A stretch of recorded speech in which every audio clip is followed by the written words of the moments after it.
Dajjalninki bir qancha sifatlarini biz bayon qildik. Uning xatarlik ekanligini, uning bizni qiziqtiradigan ekanligini, Payg'ambarimiz Muhammad alayhisalom bizga bizning ezib ketmasligimiz uchun uning nurg'un alomatlarini bayon qilib berdi. Biz uni tunishib o'tdik shundaqmi? Qaysini deb baqsiz Dajjalninki bir alomatini qanday tunib olamiz Dajjalni? Yağmur yağdıralaydı shundaqmi? Beshida kafir edi. Endi bir o'ylab baqaylik aqlimiz bilan. Beshida kafir deb bezig'lig'i tursa, ondan keyin men iloh deb da'vo qilsa, buning kishilar ishonami o'sha? Kafir deb bezig'lig'i turgan odamni, uni ilohligiga ishonami? Afsuski, bu aniq bir kafirlik uchuq bo'lsa-mu, insonning nafsi odamni ozg'unlikqa shu qadar yetaklayotganki, masalan, bugungi kunimizda ma ishni qilsa Alloh jazolaydi deydigan nurg'un gunohlar bor. Shuni bilib turib insonlar qilamdi, qilmamdi. Uni qilsa do'zax azobiga kutqanligini biladi, lekin qanday qiladi? Eng aqllisi. Tamakining ustiga smoking kills you deb yozilgan. Tamakichiki sizni o'ldiradi deb yozilgan. Uchuq gapqa osh tamakini haqli yanjiqidan pul chiqarib, elib, chekandi chekmamdi. O'ldirtgan narsani pul berib chekkan insonning ana shundoq kuchli qobiliyatlar bilan, iqtidorlar bilan kelsa, uning agishi unchalik yiroqmi, yiroq emasmi?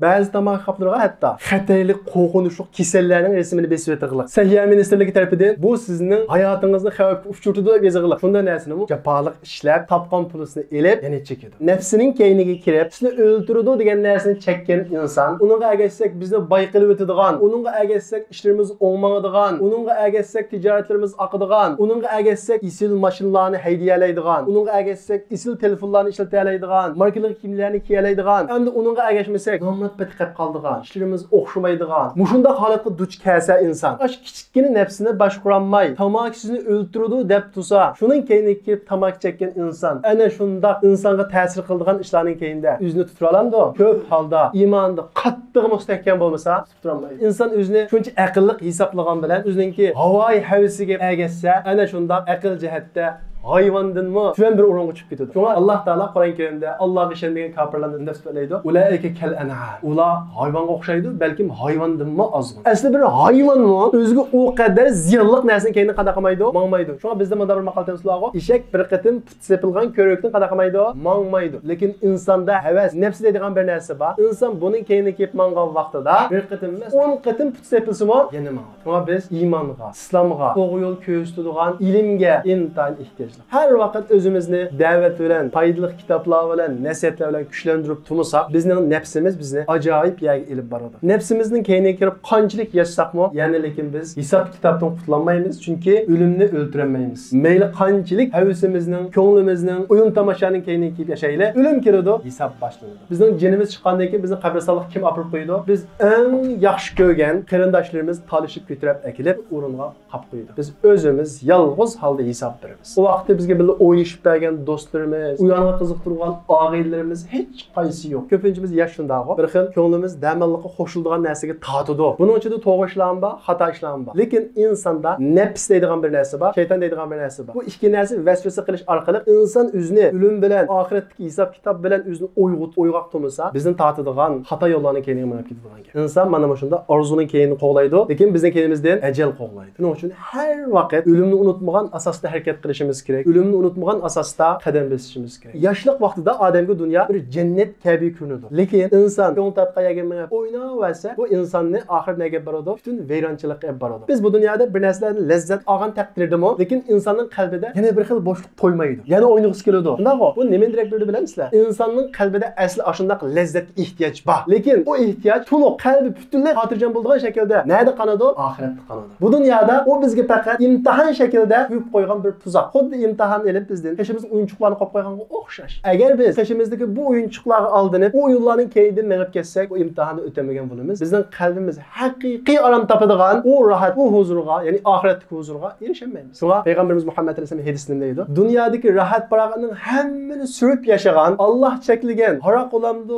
sharob olamdi, butunlay o'ynab yashagan bir gunohkor oxirat hayotini ko'rgandan keyin dunyoning bir zindon ekanligini his qiladi" deydi. Ya'ni bu oxirat hayotiga nisbatan dunyodagi eng xushallik ishmi zindonning hukmidir. Masalan, yoshlikda inson o'ynasimi, lekin u har xil kasallardan, har xil qiyinchiliklardan qutulamdi, qutulmaydi. Insonning masalasi qiyinchilik bu dunyoda qutulmaydi. Iqtisodiy jihatdan qisilmaydi. Hech qanday qiyadan besim va rahat holat o'ynag'ili bo'ldi inson oxirat hayoti. Dunyoda inson shu o'ynasimi, yana shu bu imtihon maydoni bo'lg'achqa, o'zining ko'nglini ozroq xo'sh qilgandek qiladi, lekin qalbini haqiqiy huzur topqizolmaydi. Bu dunyodagi haqiqiy huzur faqat va faqat Alloh taolo Qur'on Karim degandek, ala bi zikrillahi tatma'innul qulub. Qalb Allohning ko'rsatgan yo'li bilan arom topadi deydi. O'ylanglar, Alloh taolo qalb xushal bo'ladi demadi. Qalb baxtli bo'ladi demadi. Arom topadi deydi. Ya'ni bizning bu dunyoda qila oladigan eng chong ishimiz qalbimizni arom topqizish. Ammo butunlay baxtchi, bizning qalbimiz izlagan u huzur, u xushallikchi nada bo'ladi? Va ammallazina su'idu fil jannah. Haqiqiy baxt bizning qalbimiz to'lib tashadigan u baxt, u xushallik nada bo'ladi? Jannatda.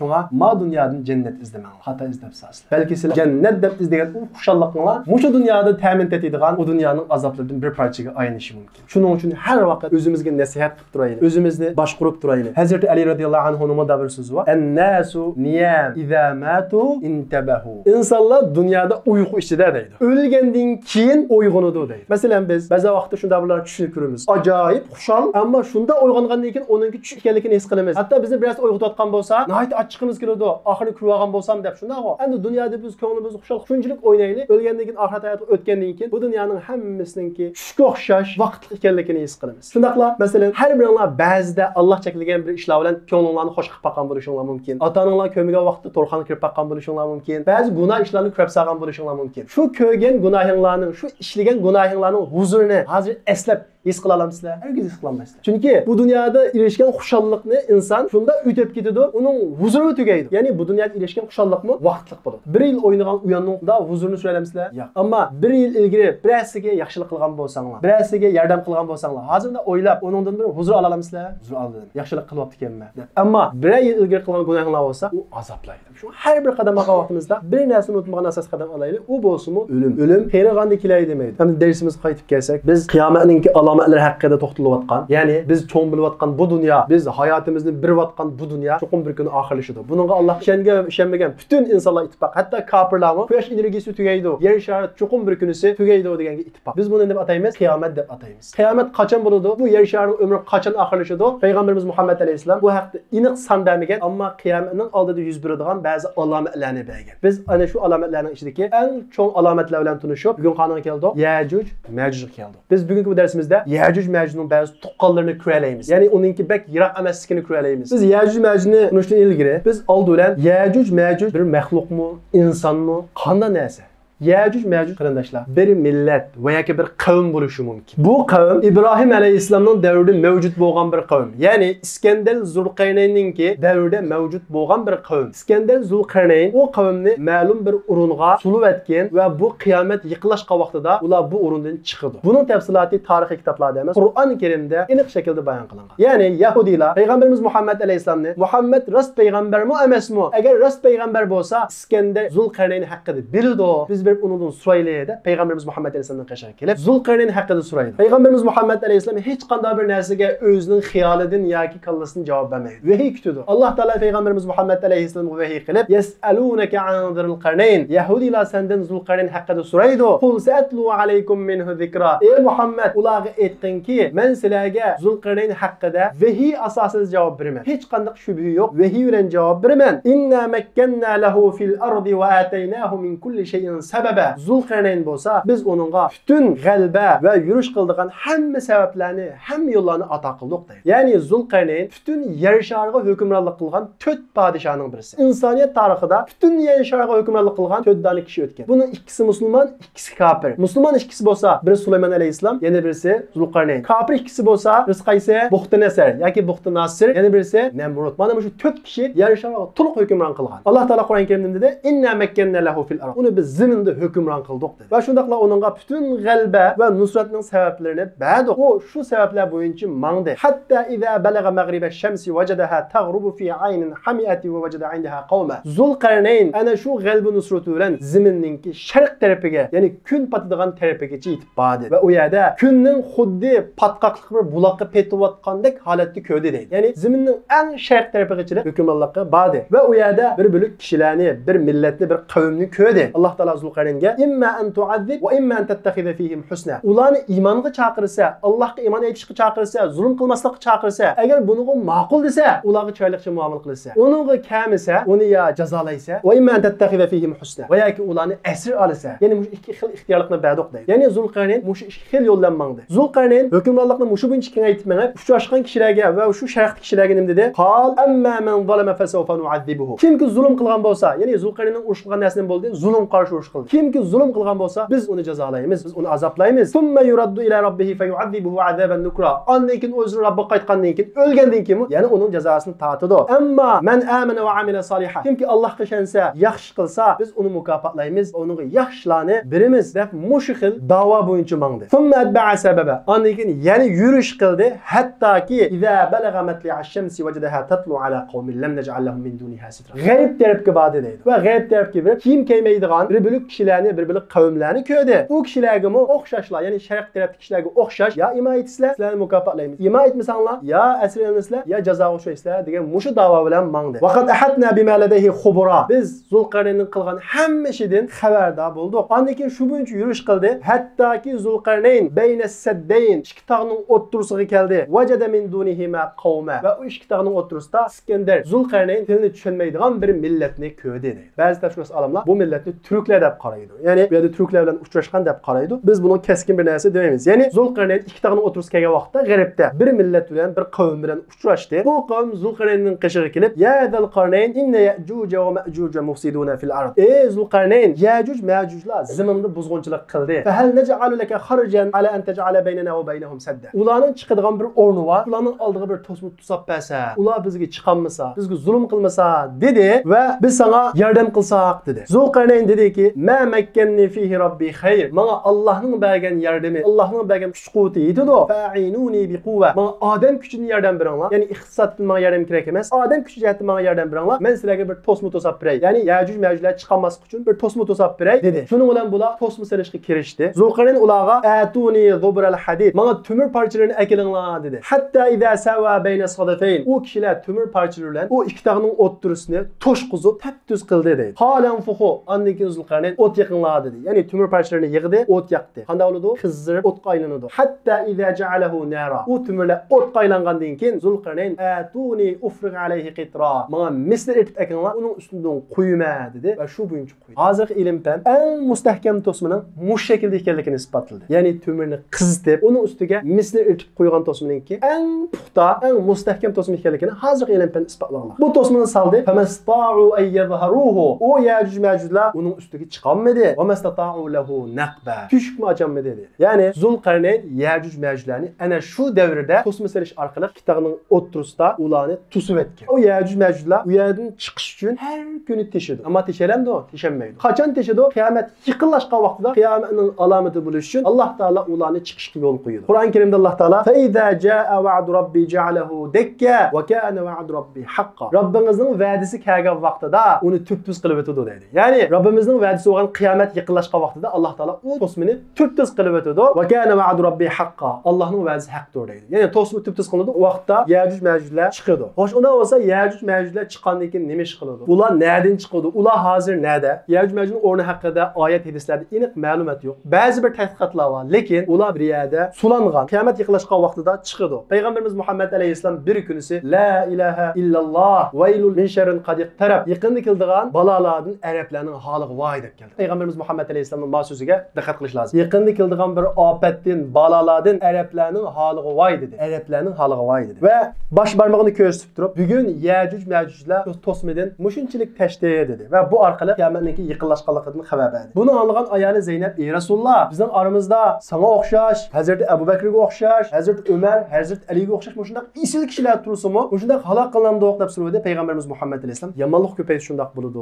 dedi. Ya'ni Payg'ambarimiz Muhammad alayhisalom 14 asr burun Ya'juj Ma'jujlarningki chiqishining yiqilib qolganligini xabar bergan. Biz ilgari darsimizda Payg'ambarimiz Muhammad alayhisalomning avatilishning o'zining qiyomatning alomati ekanligini bayon qilgan. Endi Ya'juj Ma'jujlarningki chiroy shakli va sifatlari haqida hadisda bir qancha ma'lumotlar berilgan. Masalan, hadisda kelgani bo'yicha Ya'juj Ma'jujlarning chiroy shakli ko'zi kichik, yuzi yaypon, terisining rangi qizilga moyildi. Bu shunday sifatlangan. Yana bir sifati soni intayin ko'p. Yana bir sifati uchirganning hammani yeydi. Imom Tibroniy naql qilgan hadisda Payg'ambarimiz Muhammad alayhisalom la yamurruna bi filin va la wahshin ve la cemelin ve la khinzirin illa akeluh deydi. O Ya'juj Ma'jujlar bir pilning qashini o'simi, bir vahshiy hayvonning qashini o'simi, bir tugunning qashini o'simi, bir cho'shqining qashini o'simi uni yeydi deydi. Kimga o'xshab qoldi ey vallah? Ba'zi sifatlar bor, ajoyib o'xshab qoladi. Balkim hozir Xitoylar shu bo'lishi mumkin, ya bo'lmasligi mumkin, ammo sifatlari ajoyib o'xshaydi. Yana hadisning davomida bor. Vahshiy hayvonni yeydi ekan, pilni yeydi ekan, cho'shqini yeydi ekan. Ya'ni midirlaganning hammani qanday qildi ekan? Yeydi ekan. Wa man mata minhum akaluhu. Va ular o'zlaridan birasi o'lib qolsa, uni qanday qiladi? Yeydi deydi. Odam go'shti yeyish insoniyat tarixini izlab baqsa, faqat va faqat bir millatning ichida bor. U millat qaysi? Xitoy. Shundaqla bizningki buyuk olimimiz Mahmud Qashqariy o'zining Divoni lug'ati turk, ya'ni Turkitilla divanida bir xaritani chizgan. Yer sharininki yumaloq bir xaritasini chizgan. Bu xaritada Yaponiyani Jayrqa deb olgan. Shundaqla Yevropaninki g'arbiy janubi bilan Qashqarninki sharqiy janubiga to'g'ri keladigan bir zaminni aroda Ya'juj Ma'juj deb e'lon. Bu Yaponiyaninki g'arbiy janubi bilan Qashqarninki sharqiy janubiga to'g'ri keladigan yer nima desanglar? Sadichin sepininki janubidagi tog'larga yaqin joylarni ko'rsatdi. Mahmud Qashqar kitobida shunda olgan. Undan boshqa bu sifatlar, bu alomatlarga qarab yaqinqi davrda o'tgan olimlardan bir qanchasi bu ko'p holda Xitoylardan chiqadi yoki Xitoy millatidan chiqadi deb qaragan. Masalan, Saudiya Arabistonidagi ilgirki sobiq muftisi Sheyx bin Baz Ya'juj Ma'jujlar kim deb so'ralganda, ko'p holda ular Xitoydan chiqadi degan. Masalan, Sig'arul Ayn kuzukchi, kimning kuzukchi? Xitoyning kuzukchi. Yuz yaypan, kimning yuz yaypan? Yuz yaypan. Undan boshqa masalan, o'ylab boqinglar, midillarning hammani aytdi. Hadisda kelganda bu. Unda olsa bu Ya'jujlar Ma'jujlar chiqqandan keyin zaminda nima ish qiladi? Ya'juj Ma'jujlar Osmondan tishib chiqqandan keyin qildigan ishi uchirganning hammani yeydi. Ya'juj Ma'jujlar tushgan yerning hammasida kimachilik ko'p ketadi. Bir narsalar yetishmaydi. Payg'ambarimiz Muhammad alayhisalom bu vaqtdagi ahvolni bayon qilib hadisda hatta yakuna ra'su thawr li ahadihim khayran min 100 dinar li ahadikum al-yawm deydi. O Ya'juj Ma'jujlar chiqqan vaqtida shu darajada qimmatchilik bo'lib ketadiki, bir odamningki qilining qilisiga erishgani 100 dinarga erishgandan qimmatlik bo'ladi deydi. 1 dinar qancha? 4,5 gram oltin. 100 dinar 500 gramga yaqin oltin. 500 gram oltini bo'lgandan bir odamningki, ya'ni 1,5 kilo oltin bo'lgandan bir qilining qillisi bo'lsa, odam o'zini boy hisoblaydi. Nima uchun? Yig'ilnasi bor. Oltini yig'ilandi, yig'ilmaydi. Ya'ni qahatchilik, qimmatchilik ko'p ketadi deydi. Shundaqla ular nega tushsa, u ya'ni suyunimi kamtib o'tadi deydi. Sonini nihoyatda ko'p bo'lganligidan. Ular ushganning hammani bulang-talang qilib, buzg'unchilik qilib, o'zini hammadan kuchli hisoblaydi. Ularga hech kim tenkilanmaydi. Hatto ular zaminda qildigan askilik, buzuqchilik hammani qilib bo'lgandan keyin, endi zaminda qildigan ishimizni hammani qilib bo'ldik, endi osmon hujum qilamiz deb o'qiyalarni osmon qartib atadi. Alloh taolo ularni u ozg'unlik qildi. Texan patrush uchun o'qiyalar qonga melangan holda qaytirib tushiradi. Ular o'qiyalarninki qonga melangan holda tushganligini ko'rgandan keyin texmi ko'ranglaydi. Bu vaqtda kim bor yer sharida? Biz ilgirki darsimizda degan shundaqo. Bu vaqtda zaminda Isa alayhisalom bor. Isa alayhisalom bunga qarshi urush qilmamdi. Isa alayhisalom va uning qo'shinimi Ya'juj Ma'juj urush qilishdan ojiz qildi. Alloh taolo Isa alayhisalomga sen Turtaqqa chiqib shu yerda panohlan deydi. Isa alayhisalom va uningga ishongan musulmonlar u Turtaqqa chiqdi. Ya'juj Ma'jujlar ana shunda kuranglab o'zining qiniga patmay qolgan vaqtida Alloh taolo Ya'juj Ma'jujlarningki oxirlashadigan vaqt kelganda ularga Nag'af deydigan, odatda tuvvi tushadigan, nat kichik bir qurt bor. Shu qurtni tushirish orqali Payg'ambar alayhisalom hadisda xuddi bir odam o'lgandek shuncha ko'p Ya'juj Ma'jujlarni bunda tez halok qilib o'tadi deydi. Ularning soni nat ko'p bo'lganlikdan ular o'lsa, ularning jasadi betaraf qilinmay, sesiqchilik, puraqchilik qoplab ketadi deydi zaminni, yer sharini. Bu vaqtda Alloh taolo yomg'ir yog'dirish va shamol chiqish orqali zaminni tozalaydi deydi. Undan keyin Isa alayhisalom va uning ergashgan kishilar to'rttag'ini yenib tushib, ilgirki xotirjam turmushiga qaytadi. Mana bu qiyomatninki eng cho'ng, qiyomat eng yaqinlashgan vaqtda yuz beradigan alomatning birisi. Payg'ambarimiz Muhammad alayhisalom hadisda Ya'juj Ma'jujdan keyin turmushning normal holatga qaytadiganligidan xabar berib, kishilar Makkaga borib haj qiladi, umr qiladi, tijorat qiladi, turmush ilgirki o'xshash davom qiladi deydi. Isa alayhisalom zaminda jami 40 yil turdi. Mahdi alayhisalom bilan uchrashuvda shundaqo, undagi Ya'juj Ma'jujni ko'rdi. Umuman turadigan vaqtda Isa alayhisalom 40 yil. 40 yil turib bo'lgandan keyin Isa alayhisalom vafot topadi. Isa alayhisalomning namozini shu vaqtdagi musulmonlar tushirdi. Demak, qiyomatning alomati Mahdi alayhisalom, Dajjal, Isa alayhisalomning tushishi, Ya'juj Ma'juj hamda Dabba qoldi. Shundaqla yaning yerleshi qoldi. Yana bir qanchasi bor. Inshaalloh biz kelarki darsimizda Dabba va yaning yerleshi haqida to'xtalamiz. Alloh subhanahu va taolo bizni o'ziga bo'lgan iymonni mustahkam qilsin. Bu voqealarning hadisda xabar berilishimi inson tafakkur qilib baqsa, bu dinning haqiqat ekanligiga, Payg'ambarimiz Muhammad alayhisalomningki hadisning bir mo'jiza ekanligiga ishorat qiladi. O'ylab baqing, Rasululloh hadisda uchiq qilib Ya'juj Ma'juj sifatlarini odam go'shi yeydi, midirlaganning hammani yeydi bayon qilib berdi. Dunyo qarasa, nurg'ulg'an kishilarningki Dajjalning qo'shini bulashqa hozir bo'lib memayotganligini ko'ryapmiz. Yana nurg'ulg'an yoshlarningki agar zamon oxir bo'lib qolsa, shu vaqtdagi to'g'ri yo'lda kishilar kişilarniki askeri bulashib qarab ketayotganligini ko'ramiz. Ya'ni yo'l uchuq. Ya Dajjalning yo'lida menish, ya Ya'juj Ma'jujning yo'lida menish, ya payg'ambarimiz Muhammad alayhisolamning, Mahdi alayhisolamning, Isa alayhisolamninki ana shu to'g'ri yo'lda mangadigan askar bo'lib menish o'zimizniki ish. Bu dunyo qancha taraqqiy qilsa-mu 14 asr deyilgan hadislarning sirtiga chiqib ketib qolmoqda. Nurg'ulg'an hadislar mo'jizlik shaklda bugungi kunimizda isbotlanmoqda. Shu Alloh taolo hammamizni bu dinga bo'lgan iymonimizni mustahkam qilsin. Bu yoshlik bahorimiz bo'lgan